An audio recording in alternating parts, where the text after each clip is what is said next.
একদিনের ছুটি কাটানোর জন্য অনলাইন সার্চ করাতে টাকি কথাটা এলো। আর টাকি কথাটা শুনলেই আমাদের মনে পড়ে যায় ভারত বাংলাদেশের বর্ডার ইছামতি নদীর কথা।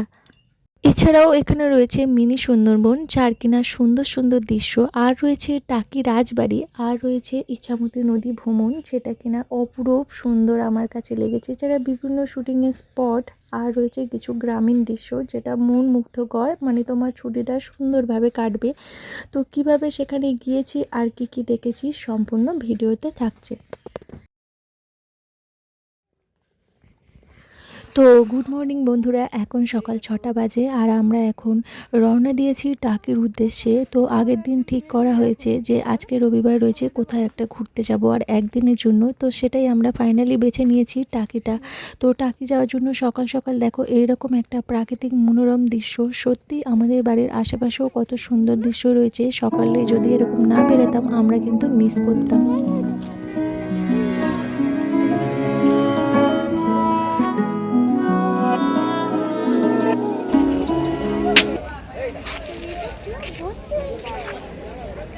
ফাইনালি আমাদের বাড়ি সংলগ্ন স্টেশন বারুইপুরে চলে এসেছি। তো এসে দেখি স্টেশনে বেশ লোকে জমায়েত হয়েছে। আর তারপরেই যেহেতু সকালের ব্রেকফাস্টটা খুব বেশি আমরা বাড়ি থেকে করতে পারিনি, তাই একটু হালকা ফুলকা কিছু কিনতে গেছে ওদিকে। আর স্টেশনে ওইদিকে বেশিরভাগ ওর চলে গেছে ফলের দোকানে। তো যথারীতি ওখান থেকেই কিছু রুটি আর কলা নিয়ে চলে এসছে, বলল এই খাবারটা অনেকক্ষণ পেটেও থাকবে আর খেলে কোনো অসুবিধা হবে না। আর তারপরেই দেখো আমাদের ট্রেনও ছেড়ে দিয়েছে আর সূর্যি মামা উঠু উঠু অবস্থা। তো আমরা ট্রেন থেকে নেমে গেছি আর এখন শিয়ালদা স্টেশনে। তো এটা হচ্ছে আমাদের সাউথের দিকে আর আমরা যাব নর্থের দিকে, কেননা ওদিকেই হাসনাবাদ লোকাল ছাড়ে। তাই নর্থের দিকে যেতে গেলে আমাদেরকে এই মেন গেটটা ক্রস করতে হবে। আর এখানে একটা কথা তোমাদেরকে বলে রাখি, এই ভিডিওর মাধ্যমে মোট কত খরচ পড়েছে আর কোন কোন জায়গা আমাদের বেশি ভালো লেগেছে সেটাও কিন্তু একদম ভিডিওর একদম মাঝে বা শেষের দিকে আমরা বলে দেবো। তো আমরা হাসনাবাদ লোকাল 8টা 22-এর ট্রেনটাই ধরেছি। টাকিতে যাওয়ার জন্য অনেক রাস্তাই রয়েছে, তো সবথেকে সুবিধাজনক হচ্ছে এই ট্রেন। আর আজকে যেহেতু রবিবার ছিল, তাই ট্রেনটা কিন্তু আমরা অনেকটাই ফাঁকা পেয়েছিলাম। তো যথারীতি শিয়ালদা স্টেশন থেকে আমাদের ট্রেনটি ছেড়ে দিয়েছে আর 2 ঘন্টায় আমাদের টাকি পৌঁছে গেছি। মানে এর হাসনাবাদ স্টেশনটা লাস্ট আর তার আগেই টাকি। আর আমাদের একদমই কোনো রকম বোরিং লাগেনি। এই রকম বাইরে প্রকৃতির দৃশ্য আর একদম মনোরম দৃশ্য দেখতে দেখতেই কিন্তু আমাদের সময় পেরিয়ে গেছে। আর রয়েছে আমাদের খুদে সদস্য, তো ওকে নিয়েও সময় চলে গেছে। তো যথারীতি আমরা টাকি স্টেশনে নেমে গেছি। আর এইখানে তোমাদেরকে একটা সুবিধার কথা বলে দিই, এখানে রয়েছে লেডিস টয়লেট, যেটা কিনা তোমরা এখানেই সেরে ফেলতে পারো। আর তারপরেই দেখো স্টেশন থেকে নেমেই আমরা চারিদিকে টোটোই দেখছি। আর এখান থেকে টোটো বুক করে সরাসরি তোমরা ভ্রমণের জন্য যদি একদিনের জন্য আসো তাহলে কিন্তু ঘুরে নিতে পারো। আর নইলে এখান থেকে 20 টাকা ভাড়া দিয়ে সোজা টাকিতে, টাকি রাজঘাটে পৌঁছে যাব। মানে এই রাজবাড়ি ঘাটে এখানেই বিভিন্ন হোটেল রয়েছে চারিদিকে, আর এখান থেকে নৌকা ভ্রমণ হয়। তো আমরা কিছুক্ষণ থাকার পর ডিসিশন নিলাম যে আমরা এখানে নৌকা ভ্রমণ আজকে এখন করব না, আপাতত থাকার ব্যবস্থাটা করি। আর আজকের ভ্রমণে কি কি আমাদের সুবিধা অসুবিধা সবটাই বলবো, শেষে একদম আমাদের অভিজ্ঞতাগুলোকে তোমাদের সামনে তুলে ধরবো। তো দেখতেই পাচ্ছ ওদিকে বাংলাদেশের সাতক্ষীরা ডিস্ট্রিক্টের হারোতা গ্রাম দেখা যাচ্ছে, আর সেটা কিনা তোমাদের সবথেকে বেশি উপভোগ করতে পারবো নৌকা ভ্রমণের মাধ্যমে।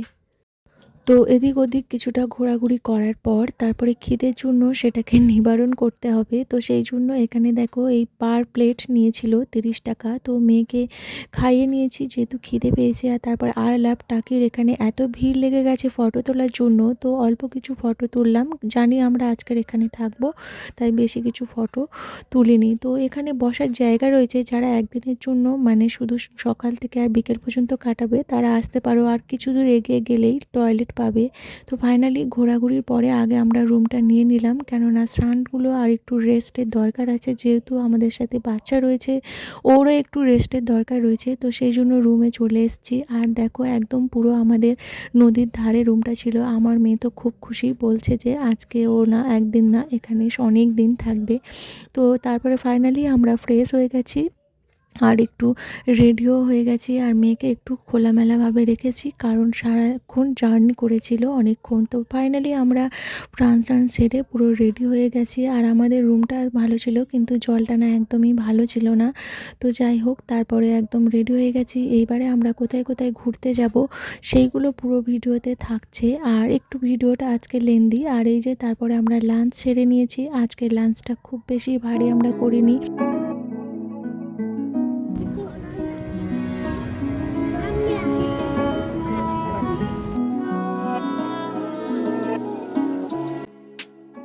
খাওয়া দাওয়ার পরেই আমরা একটা টোটো বুক করে নিয়েছিলাম। তো বিভিন্ন রেটের দাম বলছিল, যে যেমন জায়গায় যাবে। তো আমরা কী কী জায়গায় যাই সেইভাবেই তোমাদের দামটাকে পরে মেনশন করে দেবো, এবং তোমাদের কোনটা সুবিধা হবে, কোন কোন জায়গাগুলো ঘুরবে, সেটা সেই মুহূর্তে আমি যেই স্পটটা দেখবো তোমাদেরকে বলে দেবো।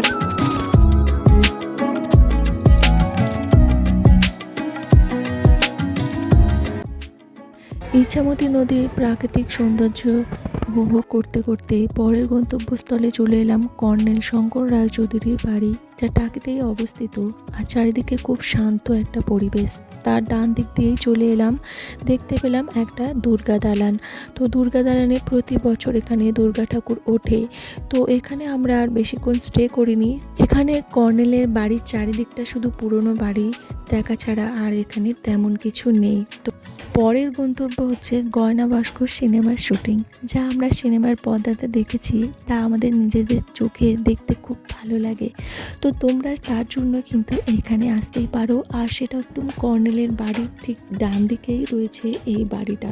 তো এখানে ঢুকতে দেয়া হয় না, তো ঢুকতে দিলে হয়তো অনেক একটু সবাই ফটোশ্যুট করতে পারতো, কিন্তু এর সামনটা প্রচুর প্রচুর মানুষ ফটোশ্যুট করছে, তোমরা দেখতেই পাচ্ছ।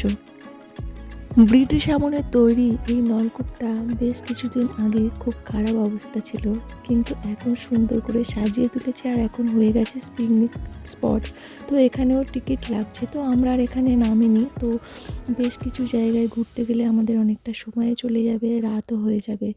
তো তারপরেই আস্তে আস্তে চারিদিকের দৃশ্য দেখতে দেখতেই পরের গন্তব্যস্থলে চলে এলাম। এখানে হয়েছিল বিসর্জন সিনেমার শুটিং। তো এখানকার পরিবেশটাও কিন্তু খুব সুন্দর, শান্ত। তো তোমরা এর ভিতরে ঢুকে অনেকভাবে ভিডিও শ্যুট করতে পারো। আমি এখানে স্টে করিনি, নামিনি। তো বাইরের প্রকৃতির দৃশ্য দেখতে দেখতে বেশ ভালোই লাগছিল। মেন গন্তব্যস্থল যার জন্য এখানে আসা, সেই উদ্দেশ্যে আমাদের এই দিকের যাত্রা। মিনি সুন্দরবনে যাওয়ার জন্য বর্ডার ক্রস করতে হয়, তাই সেখানে আমাদেরকে একটা করে যে কোনো আইডি প্রুফ এনে জমা দিতে হবে, মানে ফ্যামিলির একজন। তারপর সেখানে নেমেই একটা গাড়ি ধরেই চলে যাব আমরা মিনি সুন্দরবন। তো আমরা মিনি সুন্দরবন পৌঁছে গেছি। তো ওখানে টোটো ভাড়া আমাদেরকে আলাদা দিতে হয়েছিল 10 টাকা করে। তো তারপরেই আমরা মিনি সুন্দরবনে প্রবেশ করছি। এখানেও মিনি সুন্দরবন প্রবেশ করার জন্য 10 টাকা মূল্যের টিকিট সংগ্রহ করতে হবে। আর দেখো, এখানে দিয়েই প্রচুর প্রচুর গুড়ের দোকানও রয়েছে, পারলে তোমরা সেখান থেকে কিনে নিতে পারো। আর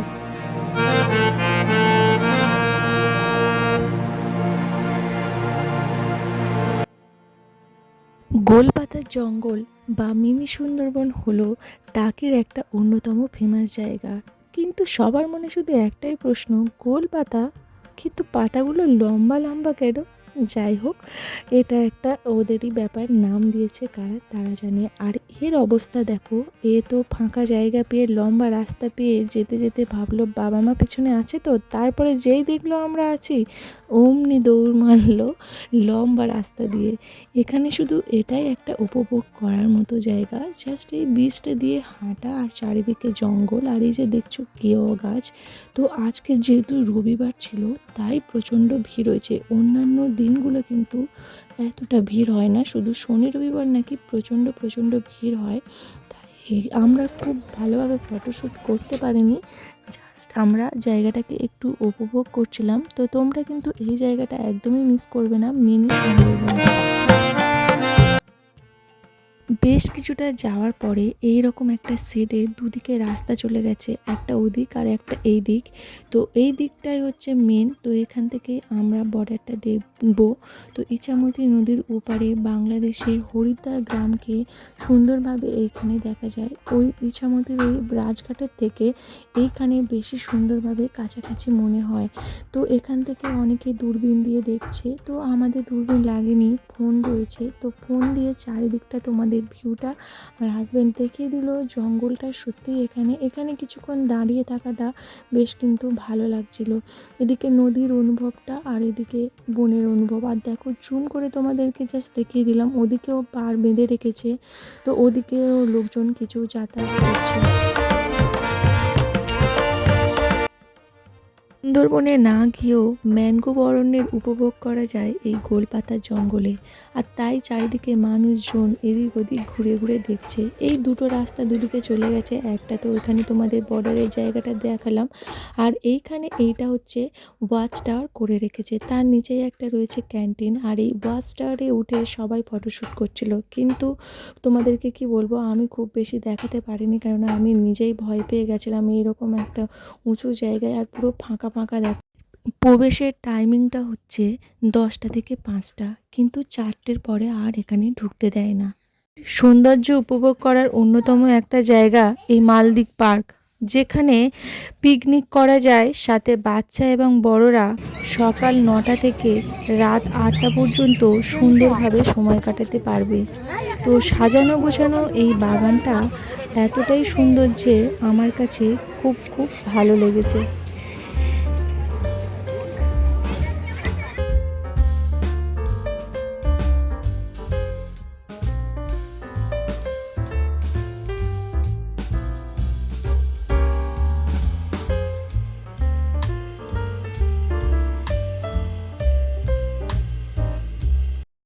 যারা পাহাড় ঝর্ণা দেখতে খুব ভালোবাসো তারা কিন্তু এই জায়গাটা অবশ্যই আসবে। তো টাকির এই সৌন্দর্যটা আমার কিন্তু সব থেকে ভালো লেগেছে, যেহেতু একটু রোদে ঘোরাঘুরি করছিলাম আর এখান থেকে যে হাওয়ার একটা ঠান্ডা বাতাস সেটা মুখে লাগছিল, আমার কিন্তু খুব খুব দারুণ ভালো লাগছিল। আর তারপরে দেখো চারিদিকের ভিউটা।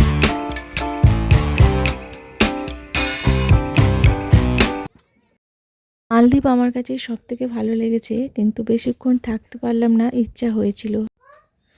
টাকি অঞ্চলের সমৃদ্ধির সূচনা হয়েছিল জমিদারের আমল থেকে। বলা হয় যে টাকির জমিদার রমাকান্তের ছেলে শ্রীনাথ 1801 সালে বন্যার সময় গুরু হরিনাম বিদ্যাবাগীশের গৃহ পুনর্নির্বাচনের সময় তিনি তার প্রদত্ত শিবলিঙ্গকে টাকিতে নিয়ে আসেন।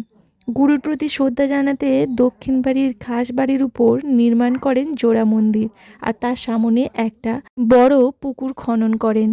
আর তার জন্য টাকির ফেমাস জায়গাগুলোর মধ্যে এই জোড়া মন্দিরকে প্রদর্শনী হিসাবে রাখা হয়, যার সৌন্দর্য কিন্তু কম নয়।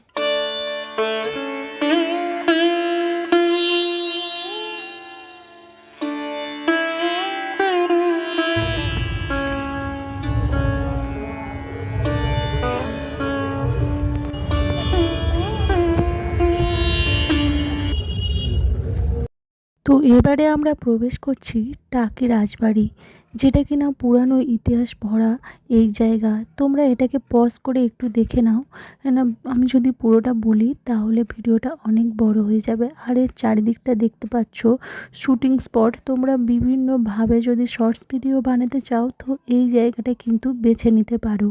তো তারপরেই দেখো, যেহেতু সন্ধে হয়ে এসছে তাই এই জায়গাটা আলোক সজ্জিত অবস্থায় ভালোই লাগছে।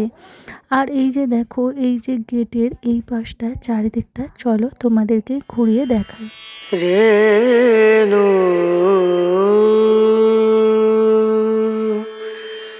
রেনা আমরা টোটোতে 2টোর সময় উঠেছি। আর এই দেখো টাকি কালেশ্বরী মন্দির আসতে আসতেই আমাদের পুরো সন্ধে হয়ে গেছে। আর এই যে ঘুরতে ঘুরতে কখন যে সন্ধ্যা নেমে গেছে তাও বুঝতে পারিনি। তো যাই হোক, তারপরেই আমরা আজকে রাতের লাস্ট যে ট্যুরটা আশ্রম, তো আজকের মতো আমরা ঘরে চলে এসেছি, আর এসে দেখছি রাতের ভিউটা, নদীটাকে কত সুন্দর লাগে। আর এখানে যেহেতু ব্যালকনিতে বসে বসে দেখা যাচ্ছে, আর এপাশে লোকজনও রয়েছে নদী পাড়ে, তো সেটাও দেখতে বেশ ভালো লাগছিল।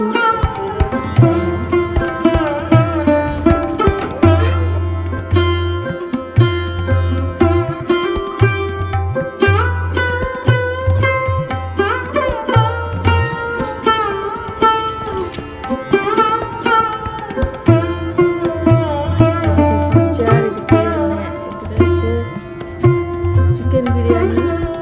চিকেনটা কোথায় গেল? এই নাও চিকেনটা।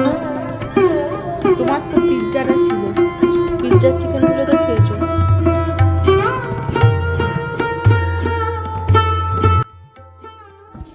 তো এইখানে রাতে থেকে যাওয়াটা একটা সার্থক হয়েছে। সকাল সকাল ঘুম থেকে উঠে এরকম জানালা দিয়ে নদীটাকে উপভোগ করা, তার উপরে রয়েছে ওপারে বাংলাদেশ, এ যেন এক আলাদা অনুভূতি।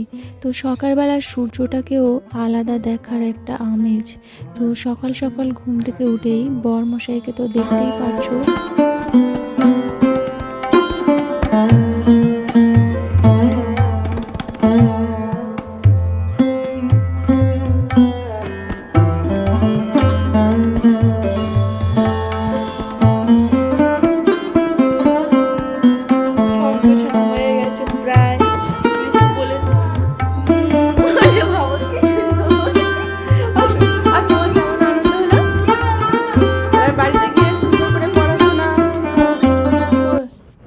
তো টাকি ভ্রমণের সবথেকে লাস্ট ভ্রমণটা বাকি রয়েছে, সেটা হচ্ছে নৌকা বিহার।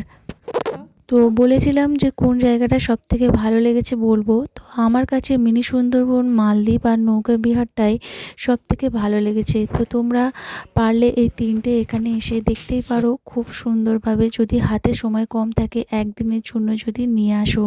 তো তারপরেই আমরা রুম ছেড়ে দিয়েছি, কেননা রুম ছাড়ার নিয়ম এখানে বেলা 10টায়।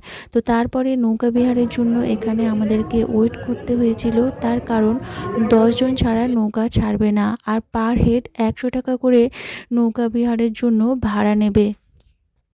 সকালে অনেকক্ষণ আমাদেরকে অপেক্ষা করতে হয়েছিল শুধুমাত্র এই নৌকা বিহারের জন্য।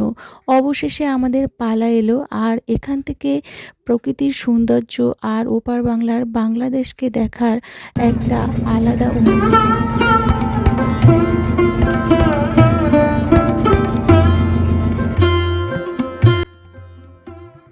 ইছামতি নদীর এই ভ্রমণটা, ওপারে বাংলাদেশ আর এদিকে আমাদের ভারতবর্ষ। তো বাংলাদেশকে খুব বেশি দেখা যাচ্ছে না, কেননা আমাদের নৌকাটা দাঁড় দিয়ে যাচ্ছে, কিন্তু এই রিসর্টগুলো দেখো তো খুব সুন্দর। এর ভিউটা মানে নৌকা দিয়ে বেশি সুন্দর লাগছে, জানি না ওখান দিয়ে কতটা সুন্দর লাগবে।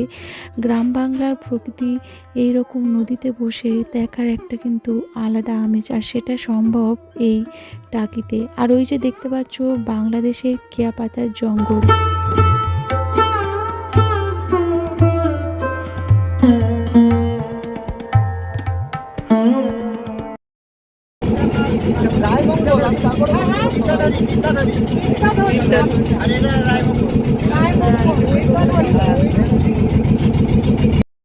তো আমরা এখন তিন নদীর মোহনার কাছে, আর এখানেই আমাদের নৌকাটাকে ঘুরিয়ে নেওয়া হবে, এবং ফেরাটাও একদম পুরো এক মাঝামাঝির দিকে যাবে। অ্যাকচুয়ালি বর্ডারটা হচ্ছে নদীর মাঝ বরাবর, একদিকে রয়েছে বাংলাদেশ আর আমাদের এদিকে ভারতবর্ষ।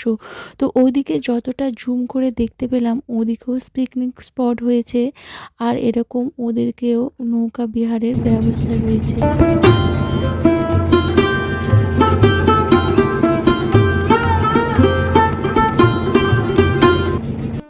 তো যতক্ষণ নৌকাতে ছিলাম খুব মজায় ছিলাম, মনে হচ্ছিল যেন না শেষ হয় রাস্তা, কিন্তু কি আর করা যাবে, একটা টাইমের মধ্যেই সব কিছু বাঁধা। তো যাই হোক, ইছামতি নদীর ভ্রমণ হলো টাকির প্রধান আকর্ষণ। বলা হয় টাকি ভ্রমণের প্রাণকেন্দ্র। একদিনের ছুটিতে এখানে এসে হোটেলে না থেকেও রাজঘাটের নৌকাবিহার আর মিনি সুন্দরবনটা কিন্তু উপভোগ করতে পারো।